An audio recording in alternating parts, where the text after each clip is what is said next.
What's up, troops? It's me, TheTacticalBrit, and this is the last video of the squad guide series. This is the advanced training stuff and the meta stuff I'm going to be talking about today. Just talking about the sort of general consensus in squad and things to look out for, certain tactics that I like to use that make me more effective.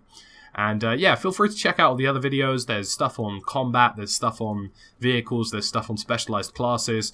But today in particular, I want to talk about some special tactics that I individually use myself to get stuff done.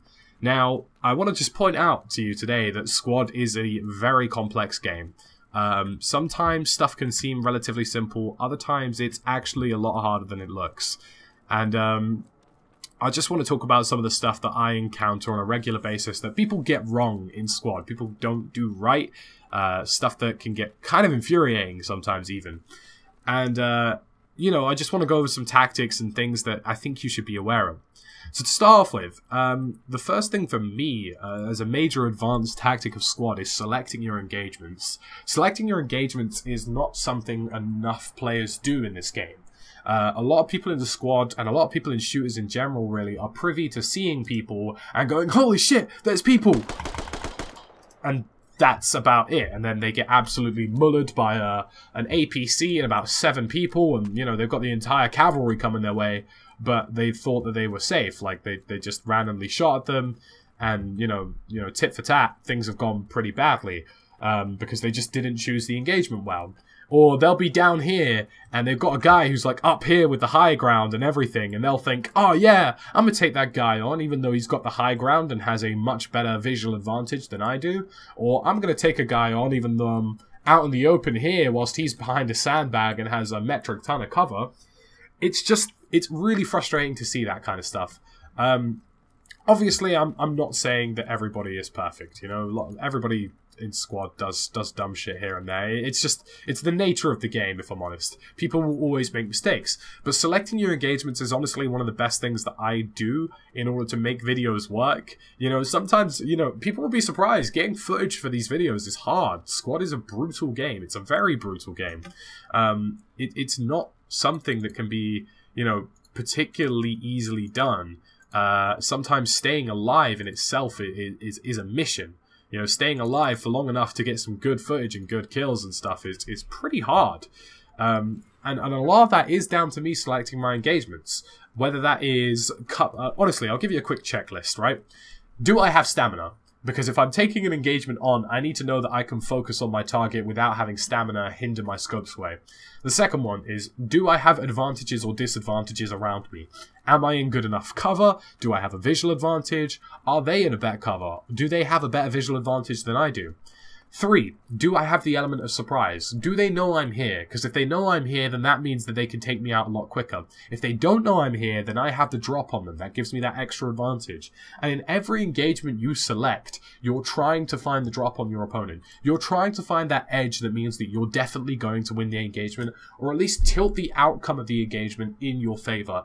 Be that the cover you're in, whether or not they know you're there, or just simple stuff like knowing that visually you have a better advantage because you're higher up, or something along the lines of that. That's the kind of stuff you need in order to select your engagements. For example, if I saw 2 or 3 guys like this out in the open, I'm behind a sandbag, I've got full stamina, I've got a good visual range on them, they're just out in the open, of course I'm going to take that engagement. I don't care if there's 3 guys there, I'm going to pepper them because I've got good cover and I'm behind sandbags, they're out in the open. You know, they're going to get absolutely torn down by whatever bullets I throw their way. It's a very unforgiving game. 2 bullets can take a person down, and you shouldn't be afraid to take on infantry engagements where there's lots of people. You should, however, be afraid to take them on if you don't have a significantly better position than them. Of course, if there's more infantry, that tilts the odds in their favor, but if you do it right, it really doesn't, as long as you're in the right place with the right kind of arsenal and artillery to take them on. The next big thing for me is positional awareness. People get this wrong in Squad a lot. It's something that infuriates me. It's something that people don't think about. Now, in a game like PUBG or Fortnite even, when you fire, people are immediately aware of your location. it's a loud gunshot. They know roughly where you are. They know approximately where you are based on what you're like. I'm using a surround sound headset at the moment. If somebody fired anywhere right now in this entire map, I could probably give you an approximate sound location of where they are. If somebody fired over that hill, I could say to you here and now that there is a guy or guys somewhere east. There are gunshots in that general direction. And that is something you need to be aware of. Even when you're selecting your engagements, if you're taking somebody on deep behind enemy cover and you start opening fire, people will be able to hear that you're using an M4A1 or that you're using an AK-74. There is distinctive difference between the weapon types and the sounds that you will hear. Like, the sound of this gun is very distinct. Hear this thing. And it sounds like that across the map. It's a bit of an echo, but it sounds like that. And people will know that I'm firing an M4. As somebody who's played this game for long enough, I can tell when there's an enemy firing nearby and there's friendlies firing nearby based on the sounds of the weapons that I'm hearing. And that means I know that they're there. And this is something you can use to your advantage, but it's something you have to be aware of when you're engaging people. One thing I actually significantly do, people might have seen this in some of the videos, is that whenever there's something going on like explosions, or there's a heavy machine gun firing in a direction, or vehicles firing in the distance, I sometimes use that to mask my gunfire or mask my movement. If I can hear a HMG going off around an enemy base, let's say this is the enemy base and I'm trying to get up close and personal to it, I'll wait for that HMG to fire and then I'll start sprinting, because footsteps are also audible in this game.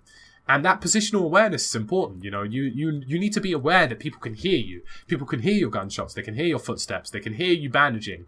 This is all stuff. It's Rainbow Six style-esque, you know. You've got to be very cautious of the sounds you're making. And you've also got to be aware of the sounds that's going on. If you can hear somebody firing, you can tell roughly how far away they are, what location they're roughly in. And it should give you a good proximity alarm. It should mentally tell you that there are people in that direction. So, yeah. Positional awareness is important, you know, being aware of what engagements are happening around you, where you are, if you know you're behind enemy lines, and how careful and selective you should be with your shots if you know that that is the case. That's something that's pretty big. Another thing for me is what I like to call the package deal in squad. The package deal. This is a tactical thing that people don't get in this game. It's really important, and I really cannot stress to you how important this is. So, let's say we've got these 6 dudes here, right? Now, 9 times out of 10, an engagement in squad is fought in groups. It's very rare for a lone wolf to be out by himself. So, when most people engage people, they believe they're engaging at a collective. It's just a basic default saying to have. Now, if I were to fire at these guys, maybe I hit one of them, maybe I drop one of them. Likely is all 6 of them, or whatever remains of them, is going to focus all of their attention in my direction. All of these guys here, they're looking here. They're focusing this way. They're getting set up across this line to fight in this line. It becomes a line v line scrimmage. That's something that tends to happen in this game. And that package deal comes with a lot of advantages if you're a smart player. When people start engaging like that in squad and it's just a back and forth between 2 lines, if you're a smart player, which some people are, feel brave enough. Get behind some cover, get behind some visual cover, like hide in some bushes or trees or whatever, and start moving slowly. This is something you have to be patient with, but it can work. Let's say those guys are fighting with those sandbags. If I lay down behind that sandbag line and start crawling in this direction, let's just say for argument's sake there's a sandbag here as well to stop me being seen, I could crawl all the way over here, all the way out into this distance here to get behind some cover. And lo and behold, the line v line battle that's happening between this bit here and this bit here, suddenly I'm an entirely new fire element, taking them on from an entirely different dimension. And that's a risky game because, of course, you can run into enemy players who are flanking, but getting into those flanking positions, when those guys are focused entirely on that group or believed group over there, is so important. The reason I get cluster kills, or the reason I finish games with usually at least 10 to 15 kills per game, is because I do that a lot. I run into these locations because I know groups are battling each other. Groups like to get into this sort of chainsawing moment. There's this kind of meta in squad at the moment where when people finally find people to engage in each other, it's such a rush because, you know, sometimes, you know, it can be a while before you see people and it gets caught into a meat grinder back and forth between 2 locations that are lobbing everything they have at each other. But if you've got a player who's ballsy enough to run out by himself or with another dude or squad mate and start getting more angles on the position, I guarantee you it's deadly effective. All the time. One of the recent scout videos I released, which is somewhere on screen now, I actually crawled into a field with enemies, placed an IED, detonated the IED, used my scout rifle in between gunfights, and masked my gunfire to actually take people on. This is all stuff I do passively. It's stuff I think about because I played the game for so long. But it's stuff that you can add to your game. If you watch that video, you'll see instances of me crawling around. You'll see me not fire my weapon because I know it's too quiet and people will know that when I fire my weapon, they'll know I'm in that field. They'll figure it out. And you'll see me hide. You'll see me take shots, duck down into the field, start crawling away into a different location, and then start firing again so people have a different idea as to my whereabouts. They think I'm there, but I'm not.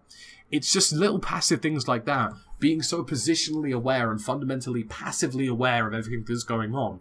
Being able to find out and have a rough approximation of where people are, and being self-consciously aware that where you are is vulnerable, that will make you an incredibly lethal unit. And if you check out some of my videos, like that scout video that I've mentioned, you will actually see me actively doing that in game. You will see YouTubers like Karma Cut and Operation Drewski doing similar things as well.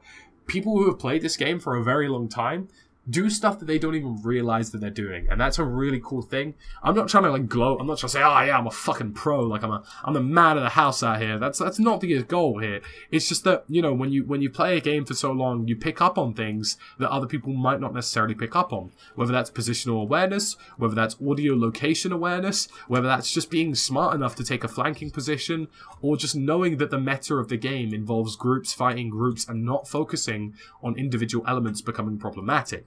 And that's the kind of things you can add to your game. But that's about it for my my tactics video, my advanced tactics video. Realistically, I'd like to say to be a lethal element in this game, you need to be aware of what's going on around with you. You need to be aware of your map, aware of your compass, be aware of your squad mates calling stuff out. But actively at the same time, focusing on your own game, focusing on your own position, where you are in relation to gunfights, what your audio cues are doing, whether there's audio cues around you that could give you an edge. And if you can passively start adding all of that to your game in the background, then it will be very successful for you, I can promise you that much. So guys, that's about it for this video today. I hope it was useful. I know it's a bit bland in terms of gameplay, I didn't even shoot at a lot. Let me change that. Hopefully that will, I felt like, Jesus, I felt like a Full Metal Jacket. I just needed to fire my gun. But yeah, like, you know, I hope that helps add to your game. Make sure you check out all the other guide videos. And as always, folks, it's been me, the Tactical Brit. I really appreciate you guys watching this video. And I'll see you again in the next one.